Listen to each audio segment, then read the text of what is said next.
ಪುಟ್ಟರಾಜ ಗವಾಯಿ ಹುಟ್ಟಿದ್ದ ಒಂದು ವಿಶೇಷ. ಇಲ್ಲಿ ವಿಶೇಷವಾಗಿ ಸಿದ್ದರಾಮೇಶ್ವರರ ಒಂದು ದೇವಸ್ಥಾನ ಇದೆ. ಅತ್ಯಂತ ಪುರಾತನವಾಗಿರುವಂಥ ದೇವಸ್ಥಾನ ಅದು. ಸೊನ್ನಲಿ ಸಿದ್ದರಾಮೇಶ್ವರರ ದೇವಸ್ಥಾನ, ಅದು ಒಂದು ವಿಶೇಷ. ಪುಟ್ಟರಾಜ ಗವಾಯಿ ಹುಟ್ಟಿದ್ದ ಒಂದು ದೊಡ್ಡ ಭಾಗ್ಯ. ಅವರಿಂದಲೇ ಈ ಊರಿಗೆ ದೊಡ್ಡೊಂದು ಕಿಮ್ಮತ್ತು, ದೊಡ್ಡ ಹೆಸರು ಬಂದಿದೆ. ರಾಷ್ಟ್ರ ಮಟ್ಟದಲ್ಲಿ ಅಜ್ಜವರ ಹೆಸರು, ರಾಷ್ಟ್ರ ಮಟ್ಟದಲ್ಲಿ ಈ ಊರ ಹೆಸರು ಬೆಳಗುತ್ತಾ ಇದೆ. ಇಷ್ಟನ್ನು ನಾವು ಹೇಳ್ಬೋದು. ಎಲ್ಲ ಸರ್ಕಾರಿ ರೆಕಾರ್ಡ್ಸ್ನೊಳಗೆ ಹೊಸಪೇಟೆ ಅಂತಲೇ ಇದೆ. ಪುಟ್ಟರಾಜ ಗವಾಯಿಗಳು ಮುಂದೆ ನಡೆದಾಡುವ ದೇವರಂತೇನು ಹೆಸರಾದ್ರಲ್ಲ, ಇಲ್ಲಿ ಬಂದಿರುವಂತ ಎಲ್ಲ ಮಠಾಧಿಪತಿಗಳು, ಜಗದ್ಗುರುಗಳು ದೇವರಿಗೆ ಜನ್ಮ ಕೊಟ್ಟಿದೆ. ದೇವರಂತವ್ರು ಈ ಊರ ಹುಟ್ಟಿದ್ದಾರೆ, ಜನಿಸಿದ್ದಾರೆ. ಅದಕ್ಕೆ ಹೊಸಪೇಟೆ ಅನ್ನೋದಕ್ಕಿಂತ ಇದಕ್ಕೆ ದೇವರ ಹೊಸಪೇಟೆ ಅಂತಾನೆ ಕರೆದು ಚಲೋ ಆಗ್ತೈತಿ ತಿಳ್ಕೊಂಡು 3000 ಮಠದ ಜಗದ್ಗುರು ಇರ್ಬೋದು, ರಂಭಾಪುರಿ ಜಗದ್ಗುರುಗಳು, ಇನ್ನು ಅನೇಕ ಮಠಾಧಿಪತಿಗಳು ಈ ವಿಷಯವನ್ನು ವ್ಯಕ್ತಪಡಿಸಿದಾಗ ಆಮೇಲೆ ಇದಕ್ಕೆ ದೇವರ ಹೊಸಪೇಟೆ ಅಂತಿದ್ರು. ಅವರಿಗೆ ಮಾತನಾಡುವ ದೇವರು ಅಂತಿದ್ರು, ಭೂಲೋಕದ ಭಗವಂತ ಅಂತಿದ್ರು. ಹಾನಗಲ್ ಪ್ರಾಂತ ಒಂದು ಬಹಳ ದೊಡ್ಡ ಭಾಗ್ಯ. ಪಂಚಾಕ್ಷರ ಗವಾಯಿಗಳವರು ಹಾನಗಲ್ ತಾಲೂಕಿನಲ್ಲೇ ಜನಿಸಿದ್ದು, ಕಾಡಶೆಟ್ಟಿ ಹಳ್ಳಿಯೊಳಗೆ. ಅವರ ಗುರುಗಳಾಗಿರುವಂತ ಹಾನಗಲ್ ಕುಮಾರಸ್ವಾಮಿಗಳವರು ಮಠಾಧಿಪತಿಗಳಾಗಿದ್ದು ಹಾನಗಲ್ ವಿರಕ್ತ ಮಠಕ್ಕೆ. ಹೀಗಿರೋದ್ರಿಂದ ಹಾನಗಲ್ ದೊಡ್ಡ ಭಾಗ್ಯ, ದೊಡ್ಡ ಪುಣ್ಯ. ಈ 3 ರತ್ನಗಳಿವೆಲ್ಲ ಅನರ್ಘ್ಯ ರತ್ನಗಳು. ಬಹುಶಃ ಜಗತ್ತು ಎಲ್ಲಿ ತನಕ ಇರ್ತೈತಿ, ದೇವ್ರು ಎಲ್ಲಿ ತನಕ ಇರ್ತಾನ, ಅಲ್ಲಿ ತನಕನು ಈ ಊರಿನ ಹೆಸರು ಬೆಳಗುತ್ತಾ ಇದೆ. ಅದು ಯಾರಿಂದ ಅಂದ್ರೆ ಹಾನಗಲ್ ಕುಮಾರ ಶಿವಯೋಗಿಗಳವರು, ಪಂಚಾಕ್ಷರ ಗವಾಯಿಗಳವರು, ನಡೆದಾಡುವ ದೇವರು ಪುಟ್ಟರಾಜ ಗವಾಯಿಗಳವರಿಂದ. ಅಂಥವರಿಂದಲೇ ಈ ಊರಿಗೆ ಬಹಳ ದೊಡ್ಡ ಕಿಮ್ಮತ್ತು. ಬಹಳ ಚಿಕ್ಕ ಹಳ್ಳಿ ಇದು. ಪುಟ್ಟರಾಜ ಗವಾಯಿಗಳವರು ಜನಿಸಿದ್ದು 1914ರಲ್ಲಿ. 1914ರಲ್ಲಿ ಜನಿಸಿದ್ದವರು ಮಾರ್ಚ್ 3 ಭರಣಿ ನಕ್ಷತ್ರ ಅವರು ಜನಿಸಿದ್ದು. ಭರಣಿ ನಕ್ಷತ್ರದಲ್ಲಿ ಜನಿಸಿದವರು ಧರಣಿಯನ್ನೇ ಆಳ್ತಾರೆ ಅಂತ ತಿಳ್ಕೊಂಡು ಒಂದು ಗಾದಿ ಮಾತಿದೆ, ಕನ್ನಡ ಗಾದಿ ಮಾತು. ಹಂಗ ಅವ್ರು ಭರಣಿ ನಕ್ಷತ್ರದಲ್ಲಿ ಜನಿಸಿದ್ದರಿಂದಲೇ ಇಡೀ ಜಗತ್ತಿಗೆ ಅವರು ದೊಡ್ಡ ದೇವರು ಎನಿಸಿಕೊಂಡ್ರು, ದೊಡ್ಡ ಮಹಾತ್ಮರೆನಿಸಿಕೊಂಡ್ರು. ಅದು ಒಂದು ಪುಣ್ಯನೇ. ನಮ್ಮ ಮನೆ ದೇವರು ದಿಂಗಾಲೇಶ್ವರ ಮಹಾಸ್ವಾಮಿಗಳವ್ರ ಮಠ ಇದೆ. ಹಾನಗಲ್ ತಾಲೂಕು ಹುಲ್ಲತ್ತಿ ಗ್ರಾಮ. ಹುಲ್ಲತ್ತಿ ಗ್ರಾಮದೊಳಗೆ ಅಡವಿಯೊಳಗ ಅಲ್ಲಿ ವೆಂಕಟಾಪುರ ಮಠ ಅಂತ ಐತಿ. ಅಲ್ಲಿ ವಿರಕ್ತ ಮಠ ಅಂತಿದೆ. ಅದು ವೆಂಕಟಾಪುರ ಅಂತಾನೆ ಕರಿತಿದ್ರು ಅದಕ್ಕೆ. ಆ ಮಠದ ಆ ಮಠದ ಅರ್ಚಕರು ನಾವು ಮೊದಲೇ. ಆ ಮಠದ ಅರ್ಚಕರು ನಾವು. ಈ ಊರೊಳಗೆ ಮಠಸ್ಥರು ಇರ್ಲಿಲ್ಲ ಅಂತ ಹೇಳ್ತಿದ್ರು. ಮಠಸ್ಥರು ಇರ್ಲಿಲ್ಲಂತೆ. ಮಠಸ್ಥರು ಇಲ್ಲಂತ ಕಾಲದಲ್ಲಿ ಅಲ್ಲಿಂದ ಪುಟ್ಟರಾಜ ಅಜ್ಜವರ ತಂದೆಯವರು ಇಲ್ಲಿಗೆ ಬಂದಂಗೆ. ಇಲ್ಲಿ ಬಂದು ಇಲ್ಲಿ ನೆಲೆಸಿದ್ದರಿಂದ ಆ ವೆಂಕಟಾಪುರ ಮಠದಿಂದ ಇಲ್ಲಿ ಬಂದಿದ್ದರಿಂದ ವೆಂಕಟಾಪುರ ಮಠ ಅಂತ. ಈ ಊರೊಳಗೆ ಪುರೋಹಿತಿಗೆ ಅಂದ್ರೇನು ವೈದ್ಯಕೀಯ ಕಾರ್ಯಕ್ರಮ ಮಾಡುವುದಕ್ಕಾಗಿ ಅವರನ್ನು ಇಲ್ಲಿ ಕರ್ಕೊಂಡು ಬಂದಂಗೆ. ಅಲ್ಲಿಂದ ಇಲ್ಲಿ ಬಂದಿದ್ದರಿಂದ ಹಿಂಗಾಯ್ತು ಅಂತ ನಮ್ಮ ಇತಿಹಾಸದೊಳಗೆ ತಿಳಿದು ಬರ್ತೈತಿ. ಕುಗ್ರಾಮ ಇವೆಲ್ಲ ಈಗೆಲ್ಲ ಇಷ್ಟಲ್ಲಿ ಮನೆಗಳು ಕಾಣ್ತಾವಲ್ಲ, ಇರ್ಲಿಲ್ಲ. ಹುಲ್ಲು ಗುಡಿಸಲ ಎಲ್ಲ ಕಳ್ಳಿ ಬೆಳೆದಿತ್ತು, ಗಂಜಿ ಪೇಳಿ ಬೆಳೆದಿತ್ತು ಅಂತಿಲ್ಲ. ಸುಮಾರು ಒಂದು 25-30 ಮನೆಗಳು ಇರಬಹುದು ಅವರು ಜನಿಸಿದಂತ ಕಾಲದಲ್ಲಿ. ಅಂತ ಕುಗ್ರಾಮದೊಳಗೆ ಅವ್ರು ಜನಿಸಿದ 1914ರಲ್ಲಿ. ಅವರ ತಾಯಿ ಸಿದ್ದಮ್ಮನವರು, ಅವರು ತಾಯಿ ತವರೂರು ದೇವಗೇರಿ, ಅವರ ತಂದೆಯವರು ಹೊಸಪೇಟೆಯವರು. ಹೊಸಪೇಟೆಯವರಾಗಿದ್ದರಿಂದ ಅವರು 1914ರಲ್ಲಿ ಜನಿಸ್ತಾರೆ. ಅವರಿಗೆ ಬಾಲ್ಯದಲ್ಲಿ ಕಣ್ಣು ಬೇನೆ ಬರ್ತದೆ. ಕಣ್ಣು ಬೇನೆ ಅಂದ್ರೆ ಎಷ್ಟು ವರ್ಷದವ್ರು? ಸುಮಾರು ಒಂದು 3 ವರ್ಷ ಇರಬಹುದು.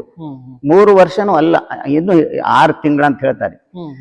6 ತಿಂಗಳಲ್ಲಿರುವಾಗ ಕಣ್ಣು ಬೇನೆಗೆ ಅವರು ಒಳಗಾಗ್ತಾರೆ. ಆ ಕಣ್ಣು ಬೇನೆ ಒಳಗಾಗಿದ್ದರಿಂದ ಅವತ್ತಿನ ಕಾಲದಲ್ಲಿ ಯಾವುದೊಂದು ಮೆಡಿಸಿನ್ ಇರ್ಲಿಲ್ಲ, ಡಾಕ್ಟರ್ ಇರ್ಲಿಲ್ಲ, ಏನೂ ಇರ್ಲಿಲ್ಲ. ಹಾಗಾಗಿ ಏನ್ ಮಾಡ್ತಾರೆ ಅಂದ್ರೆ ಈ ಗೌಟಿ ಔಷಧ ಏನೆಲ್ಲ ಹಾಕಿದ್ರು ಸಹಿತ ಅದು ಗುಣಮುಖ ಆಗ್ಲಿಲ್ಲ ಅವ್ರಿಗೆ. ಗುಣಮುಖ ಆಗ್ಲಾರ್ದ ಕಾಲದಲ್ಲಿ ಪ್ರತಿ ದಿವಸಲೂ ಅದು ಹುಣ್ಣು ಬೆಳೆದು ಬೆಳೆದು ಬೆಳೆದು ಬೆಳೆದು ಕಣ್ಣು ಗುಡ್ಡೆಲ್ಲ ಕಾಣಲಾರ್ದಂಗ ಆಗ್ಬಿಟ್ಟು.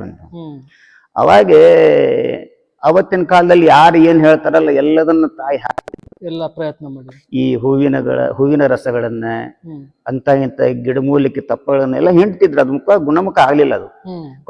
ಒಬ್ಬ ತಾಯಿ ಬಂದು ಸಿದ್ದಮ್ಮಗೆ ಹೇಳಿದ್ರಂತೆ, ಅಮ್ಮ ನೋಡಮ್ಮ, ನಿನ್ನ ಮಗನ ಕಣ್ಣು ಸರಿಯಾಗಬೇಕಾಗಿದ್ರೆ, ಕಣ್ಣು ಕಾಣಬೇಕಾಗಿದ್ರೆ, ಆ ಕಣ್ಣು ಗುಡ್ಡೆ ಎಲ್ಲ ಕರಗಬೇಕಾಗಿದ್ರೆ ಎಲ್ಲ ಬಾತ್ ಬಿಟ್ಟಿದ್ವಂತ್ರಿ ಅವೆಲ್ಲ.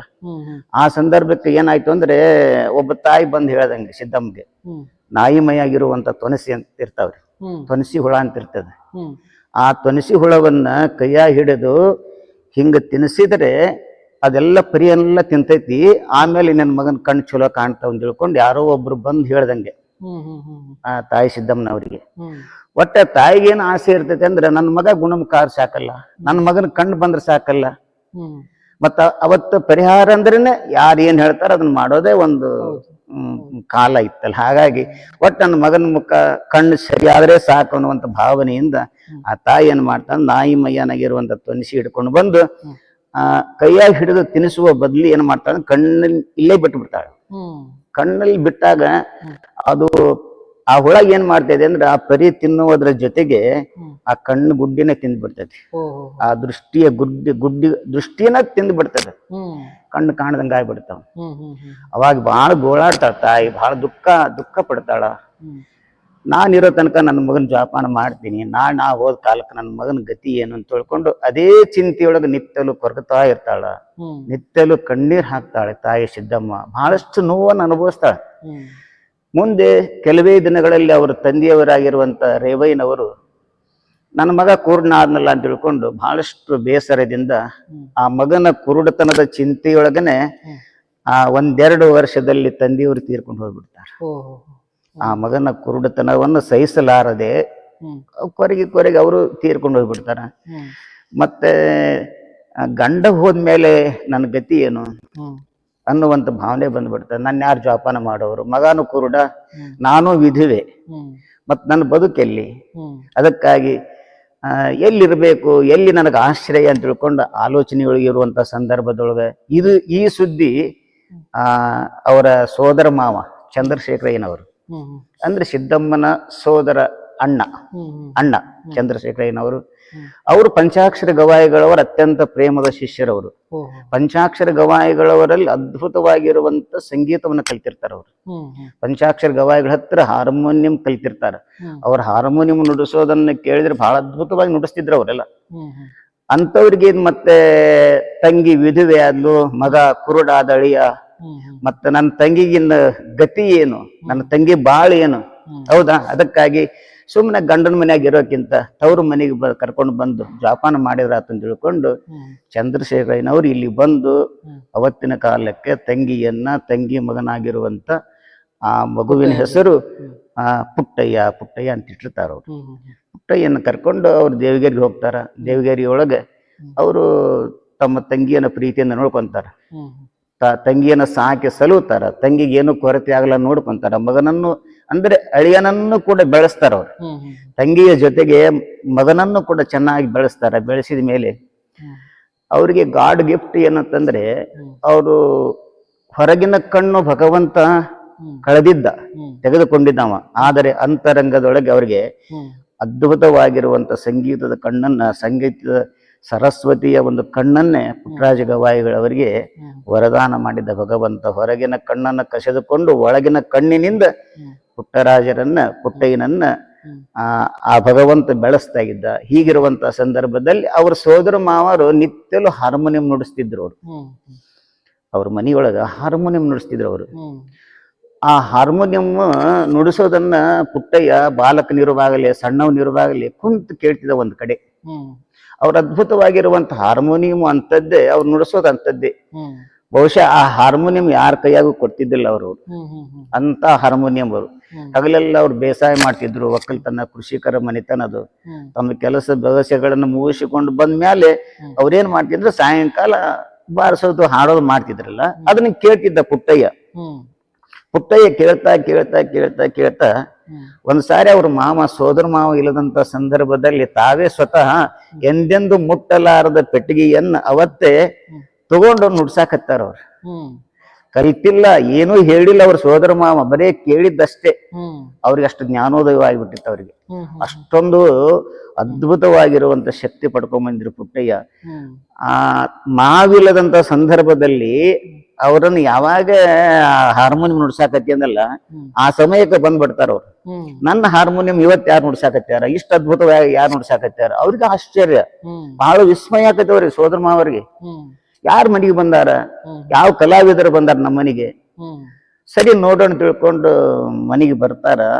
ಅಳಿಯ ಪುಟ್ಟಯ್ಯ ಹಾರ್ಮೋನಿಯಂ ನುಡ್ಸಾಕತ್ತಿದ್ದ. ಅವರು ಅಲ್ಲಿ ತಲ್ಲೀನರಾಗ್ಬಿಡ್ತಾರ ಅವ್ರು. ಎಂದೂ ಕಲಿಲಾರದ ಹುಡುಗ, ಎಂದೂ ನುಡಿಸಲಾರದ ಹುಡುಗ ಇವತ್ತು ಅಷ್ಟು ಕೇಳಿ ಅದ್ಭುತವಾಗಿ ನುಡಿಸ್ತಾನ ಅಂದ್ರೆ ನಿಮ್ಗೆ ಬಹಳ ದೊಡ್ಡ ಗವಾಯಿ ಆಕಾನ, ಬಹಳ ದೊಡ್ಡ ಪಂಡಿತ ಆಕಾನ. ಇವನ್ ಇಲ್ಲಿ ಇಟ್ಕೊಂಡು ಬೆಳೆಸೋದಕ್ಕಿಂತ ನಮ್ಮ ಗುರುಗಳಾಗಿರುವಂತ ಪಂಚಾಕ್ಷರ ಗವಾಯಿ ಹತ್ರ ಕಳಿಸಿದ್ರಾತು, ಅಲ್ಲೇ ಇವ್ ತಯಾರಾಗಲಿ ಅಂತ ತಿಳ್ಕೊಂಡು ನವಲಗುಂದದಲ್ಲಿ ಕ್ಯಾಂಪ್ ಪಂಚಾಕ್ಷರ ಗವಾಯಿಗಳು ಅಲ್ಲಿ ಕರ್ಕೊಂಡು ಹೋಗ್ತಾರೆ. ನನ್ನ ಹೋಗಿ ಗುರುಗಳಿಗೆ ನಮಸ್ಕಾರ ಮಾಡಿ ಅವಾಗ ಕೇಳ್ತ ಪಂಚಾಕ್ಷರ ಗವಾಯಿಗಳು, ಯಾಕ್ರಿಪ್ಪ ಯಾವಾಗ ಬಂದ್ರಿ, ಎಲ್ಲಾ ಯೋಗಕ್ಷೇಮ ಕೇಳ್ತಾರ.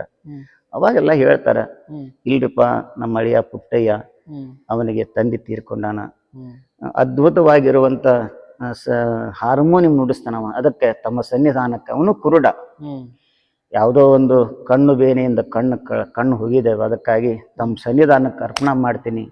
ಇವನನ್ನ ಬೆಳೆಸೋದು, ಇವನನ್ನ ತಯಾರು ಮಾಡಿ ಈ ನಾಡಿಗೆ ದೊಡ್ಡ ಕೊಡುಗೆಯನ್ನಾಗಿ ಕೊಡಬೇಕು ತಿಳ್ಕೊಂಡು ಚಂದ್ರಶೇಖರಯ್ಯನವರು ಪುಟ್ಟರಾಜ ಆ ಪಂಚಾಕ್ಷರ ಗವಾಯಿಗಳವರಲ್ಲಿ ಕೇಳಿಕೊಂಡಾಗ ಪಂಚಾಕ್ಷರ ಗವಾಯಿಗಳವರು ಈ ಬಾಲಕ ಪುಟ್ಟಯ್ಯನನ್ನ ಅಪ್ಕೊಳ್ತಾರ, ನೋಡ್ತಾರ, ಅವನ ಕಲೆಯನ್ನ ಪರೀಕ್ಷೆ ಮಾಡ್ತಾರ.